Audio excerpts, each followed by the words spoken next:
Chaye say mfidie no etwetwe esie afei na braso sense modo ya boa no de edition edit ye de somo say enwumre no sia kase ye hye nso say ye bibia www.adomonline.com ye de bekọ akoto obetimi so asan akwakohwe ensem no ebiem enwumre yi ensem a ye de esomo no de edimu akotene bi ene se emfa wo say Ghana mampanyi na nadanko akufu ado eye say enka organized labor djumayeko nkabom ko ewo my Ghana mu anka ensensem a wode ebetu udwa efa kwambone nipa bi no mofaso etu afumagudie wantwen sensan no wo kira akosi senhye ya wode ma aban wo bedi so no de ya wada ehini mebosome de toso edu wo bekoso anu ate atua ye de mu ichemu bedan wo kase yi emu Martin Kwaku ayisi eye panimpa wo Dominus Commission ano wo kire mu a emfie be se duasa bi atwam no nanka aban no wo hyehyeye bi a wo se wotimi ye pa sabe ya galamse enye nsemu ya nyenti ene free mantem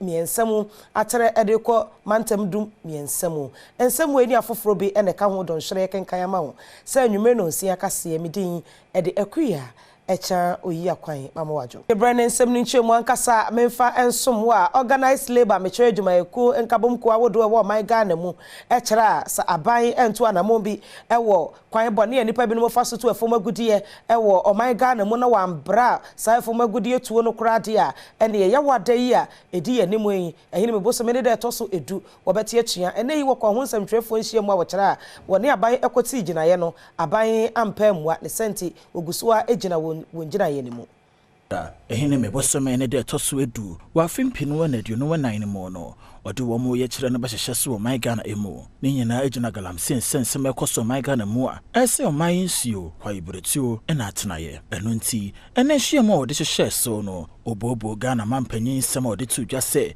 anka bɛyɛ o mma ne mre kakra na nkɔma bisa de wonye emfa ema wo mu na sanso so ena Ghana mampanyin kire mu sɛ wogalamse ya ekoso yi a edin semoni ehia pa sɛ o my Ghana de hye nyina betumi aka won ho abomu sɛ de bɛyɛ obetumi atu asie kora na nso so enen hyiemu a organized labor de hyehyɛ so no wono meka ho bi ya kire mu sɛ wonsɛm Ghana ban no weka no ahotoso arehyiemu na gidi wo ewo mu no isokora.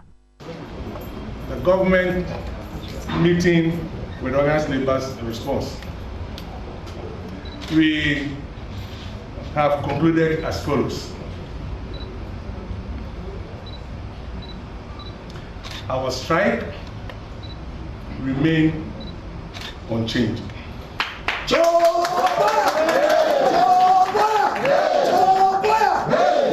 I want to repeat. The strike notice remains unchanged.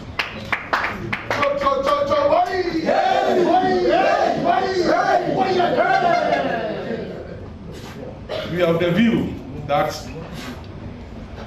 what the government has proposed to do does not adequately address our demands. And therefore, our notice of strike notice remains unchanged. Thank you.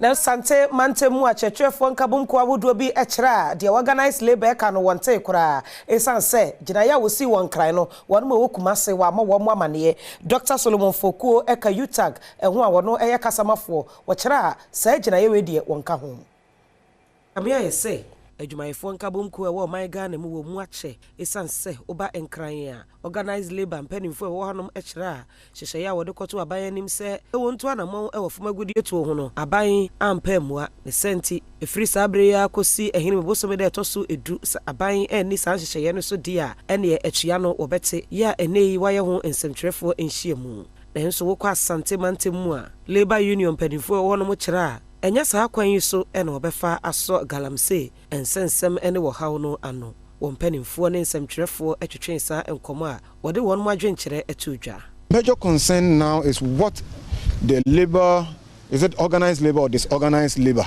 is talking about, and that is the major issue now. They have decided to declare a strike on the 10th of this particular month, that is October. We don't have a problem about that. They can declare the strike. But our concern as a member of that particular organization or institution is that we were not involved. We are not aware anything at all that they did. We want them to come back to us.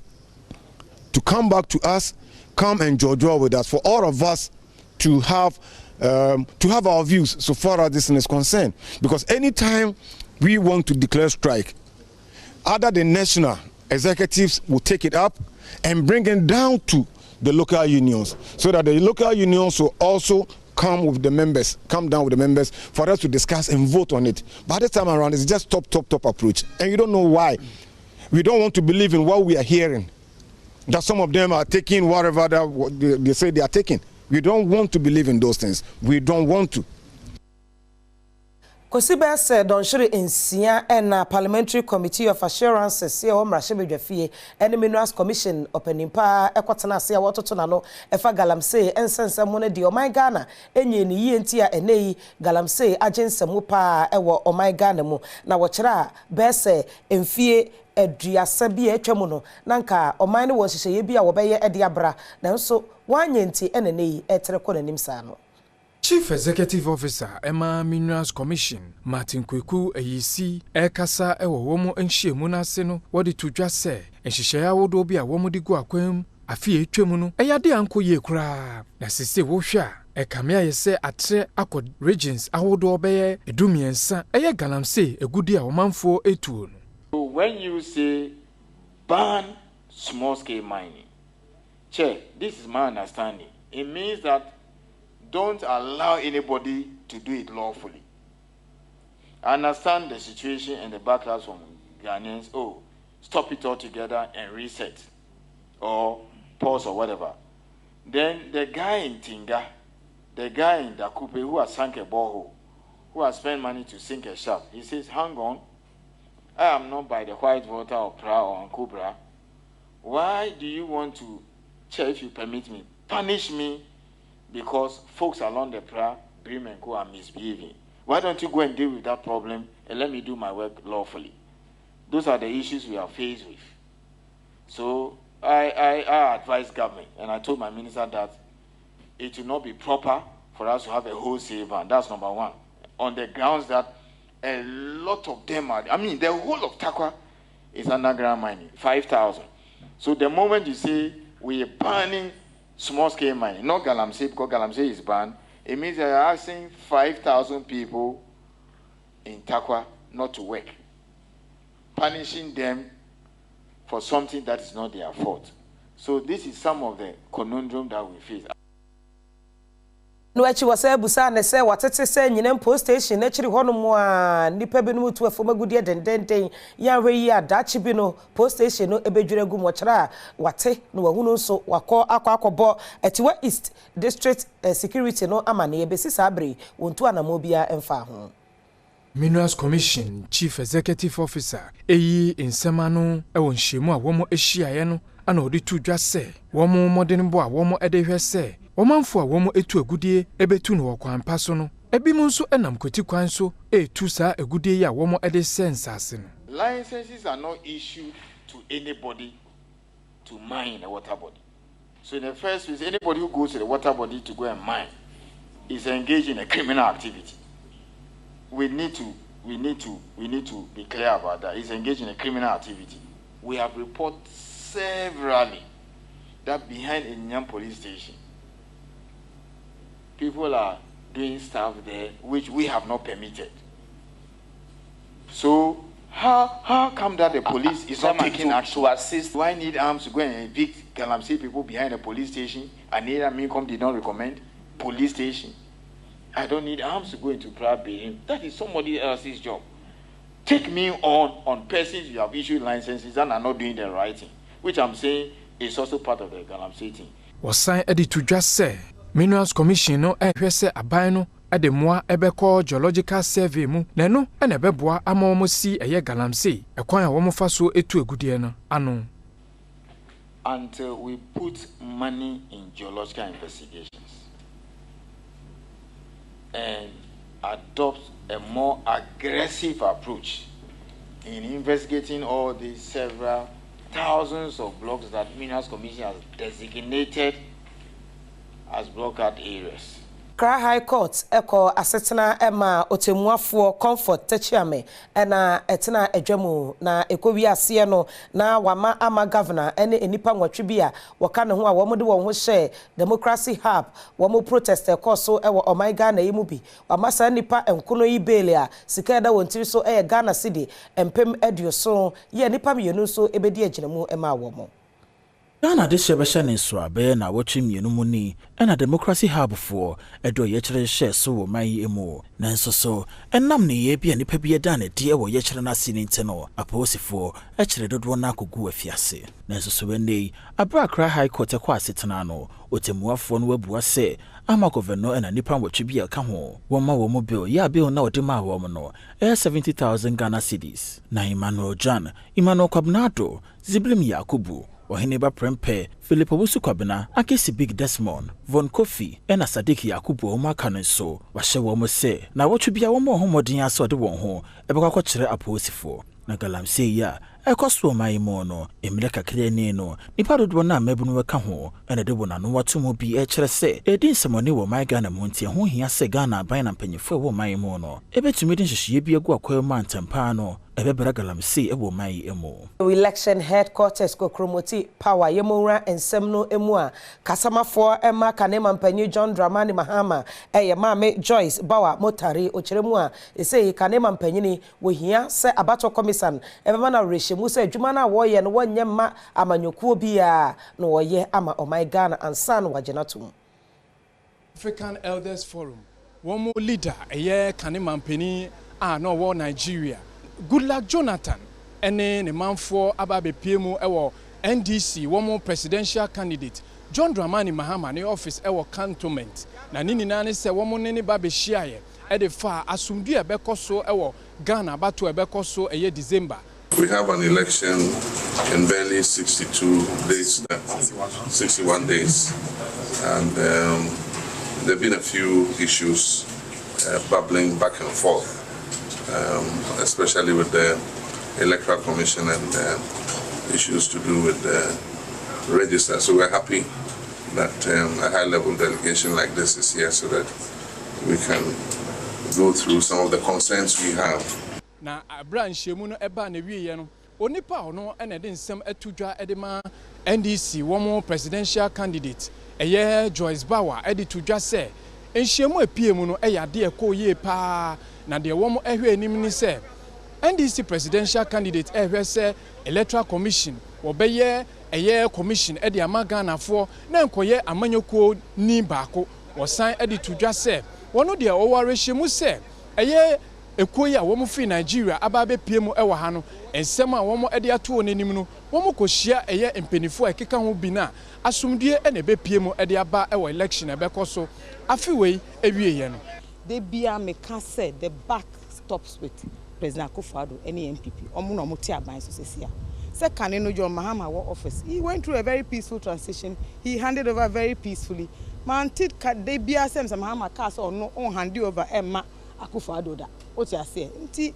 eto de bia senior mpanyifo no kasa senior omu behavior omu portion enne ma ye dwi se ebia bias bi wo ho anase prejudice bi wo ho na ECD NPP amanyoko no Franka tuni abedi eche Dr. Matthew Poku Prempe guswa wa probomu a wone na masante mampon na no en wo bisa se entina NDC amanyoko no a kanema mpanyi John Dramani Mahama wo muni adanse bia echre de EC ewo abato commission anase wo mo voters register no emu ena no wo kire se wo kwa akoye demonstration no faso ben ene baso Running mate ma Dr. Bawumia edna ni echiremu ewo Eleno Akufo-Addo Memorial Community Center ye no ewo Asante Mantam ne emu no NPP amanyoko na chitai foddo na ekopie mu hono mu a one no wehyiaye no mabisa de one how wode eto n'anemu na abra wo kono one mpanyimfo ahodo a wo mu kamanyoko no ho mantam ne mu ene ko ya one kromafo ikototwe nkomo na abra okopie mu hono no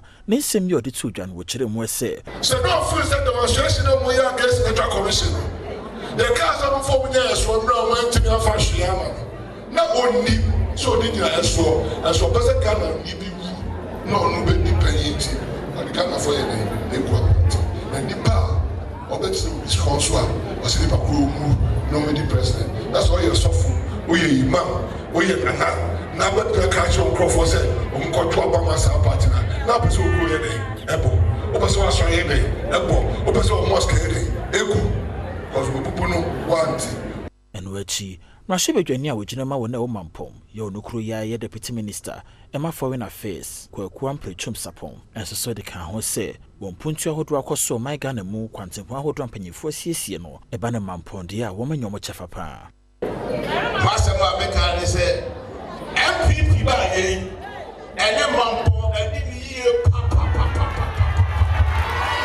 abandie ni hodo a Ghana na yi mu from Kwame Nkrumah pension Nano Dr. Napo Kaya go si wonte media mi sisubia me sisubia se mi sisubia e free Dr. Kwame Nkrumah pension Everton ne abandia ni wa woni bampofo gidiye eche MPP abawo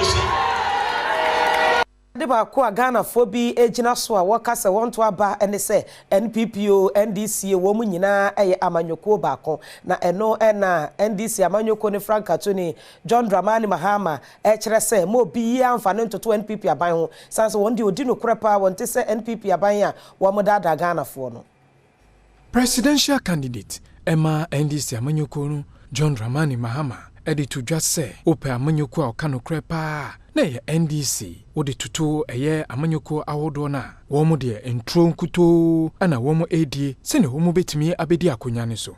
Some people believe that you don't need to do anything. Don't build schools. Don't extend electricity. Don't provide water. Don't do the roads. Don't do health facilities. Don't build harbors. Don't build airports.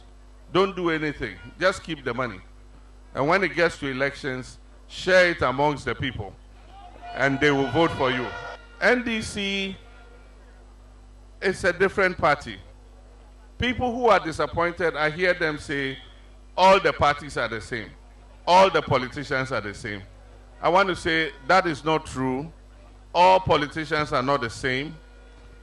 There are politicians who are honest and tell the truth, and there are politicians who are deceptive, dishonest, and tell lies. Osandi to just say, NDC amanyoko no seba ne honesty. Eyade a wo mo de, omanfo animum every titi. People what they want to hear, because you want political power.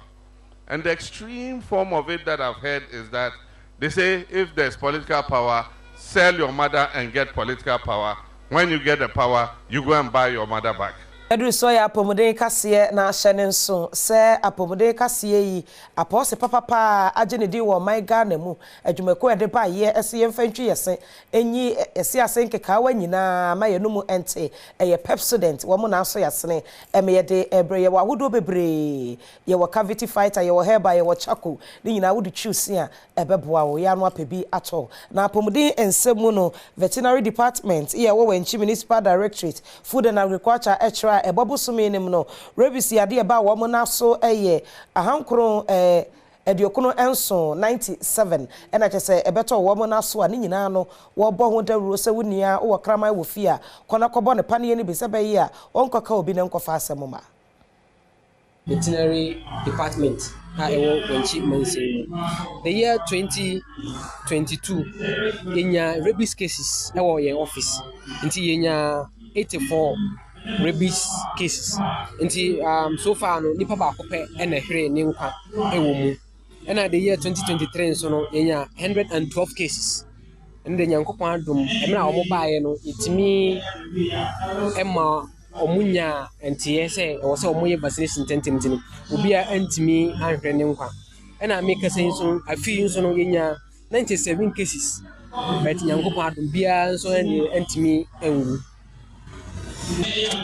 afutua me de bema enuanom a omo yen emoa ewo fie titiro enkraman ne enwe ne sa emoa ni nyina omo rabies ne tim ehye omo ne se ewo se wo ye wadwen se wo be yen aboa de a ewo se overcinity kraman no se ne be ya aboa no ompie enkonya rabies emfa emme chiche emfa ma amansa na se omfa enchiche emfa emma ne penyina nti wo se obi bia overcinity ne kraman se aboa no eka obi a wokɔ hospitals akɛseɛ ne nketewa no ma yɛwɔ aduro ɛwɔ hɔnom a ɛno no ɛwɔ sɛ wokɔwɔ ntɛmpaa sɛ ne bɛyɛ a yadeɛ no ntumi ɛnkyɛ.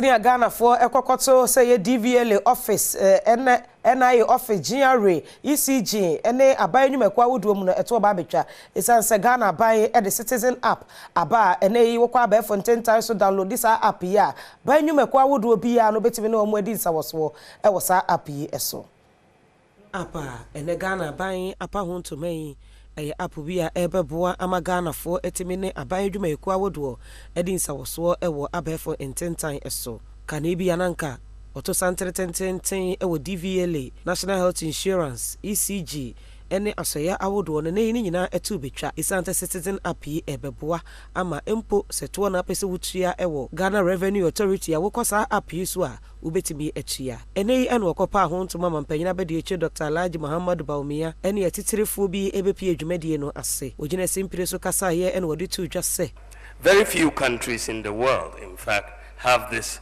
type of a system.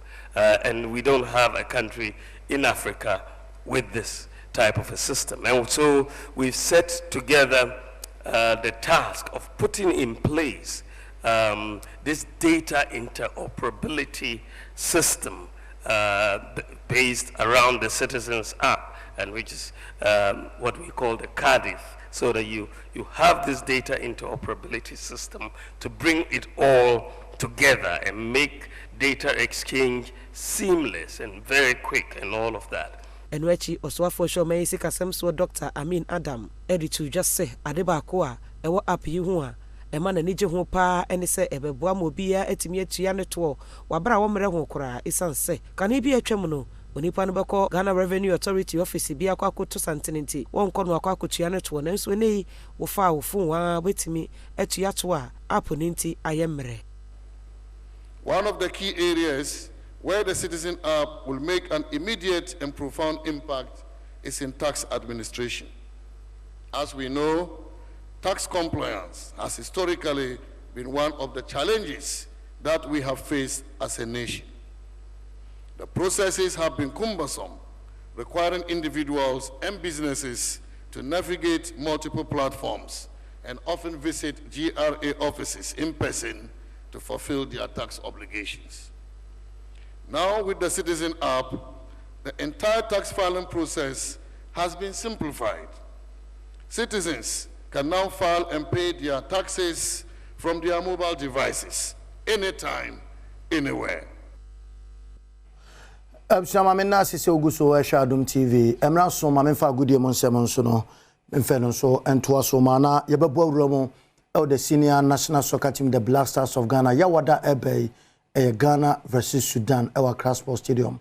And the 11 players, and Omutimi Air training, our Accra Sports Stadium, Nano, and a coach Utuado HSMPA, or Tutuno Masabea, Omei, Omekoswa, Ehim Francano. Yeah, I can understand that people are not happy. It's a very, very difficult situation. But like I said before, we were in difficult situations before. To be honest, I faced a lot of negativity before my first appearance here. When I came, we played against Nigeria, we qualified. Then also when I came back, a lot of negativity. Difficult situation, we played against Mali and we won and it was okay. And now again, surely a difficult situation and very, very understandable. To be honest, I hate to lose. I hate to lose, and I was also pissed. I was very disappointed, especially after the Niger game. Etiano yankoma openeno di tuja mayemfe ni enchem okumase krobia metema sante kotoko Dr. Prosper Nate Ogum eni coach Asabre ukita boboku no na onim se afi season ne hyase na afi na kumase sante kotoko ehwiri abeda eye susupono no esoro pa na openeni chese obebo ho ban se be ya team no ebekoso adasoro. All about the energy distribution. I think if you look at the way we play our first halves, we come in all out, a lot of energy. We play at a very high intensity, run throughout the 45 minutes. So normally when we come in the second half, they are human beings. After 20-25 minutes, they try to drop in terms of their agency in the game. They try to drop. So it's all about the energy distribution. Not that they are not fit, they are very fit, but it's about how they distribute the energy throughout the 90 minutes. Once they are able to do that, I'm sure it will work well. And especially so the freshest misses in town on for their council to Asoma. Within the Cobblestone or Kumankra, Bakwa Maka, and Suruja, Edura Emyono, numero uno, Sheshe. When Jikasi Mono Jara, a Ghana and Jumtune, Nenumba Kwa, or boy, a Ashikele, that a Jenny Deepa, or my Ghanamo. The nay what they are to just say, were her life, Tete Dianoa. I was a nay, a Timmy Eshe, a Mabuna, a random to an moon crying. Me, you can see me, mamma perform.